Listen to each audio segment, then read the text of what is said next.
Babae na! Babae na yung una! Bakit pare? Kasarapan pala ito. Ibaba mo na pare! Okay, magandang umaga sa inyo mga Lodi. May bagong kwento si Tio Limbuyog. Tungkol daw sa magkumpare. Nag-aayabangan sa motor. Yan. Sabi ng pare, no? Mga kaibigan. Ay galing sa bungan. Sabi pare, pasan ka na? Pare, pauwi na. Ay, pauwi na rin ako pare. Ay, pwede ba ka makangkas niya sa motor mo? Walang problema. Sumakay ka pare. Oo. Pare, boss, hawak. Ay, ang galing palang motor mong pare.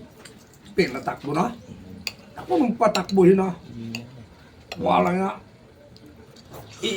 Ihapay na ganyan ang motor ko. Talagang inabangking maigi. Ay, sabi nung angkas ay pare, tigili! Bakit? Ay! Pare, tigil mo, malapat na yung tuhod ko!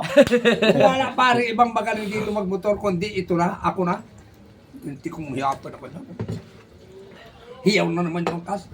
Pare, tigili! Talaga malapat na yung tuhod ko! Tinigil. O pare, may matalo pa ba kayo dyan? Kung sa motor din lang ang usapan, ito na ang parehin mo, ang pinakamatindi. Sabi nung angkas. Pare, ikaw naman ang angkas at ako naman ang gadala. Nagpalitan. Ay, sabi nung driver na una, malay mo parang mga, ay, mas magaling ako sa iyo pare. Ikaw naman ang angkas at ako naman magadala. Sumakay na. Pare, yapos. Hawak. Ay, pare, nakayapos na. Ay, talagang kinondisyon maigi.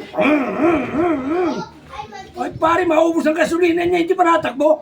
Pare, mawa ka. Pinataas yung una. Hindi ngayon nakataas sa kanyan. Ay, natakbo sa sasakyan na ngayon nakataas sa kanyan. Ay, may kalahating kilometro. Layo na. Layo nun? Layo na. Hindi nga ganyan. Ay, hiyaw ngayon yung angkas. Pare! Bakit, pare?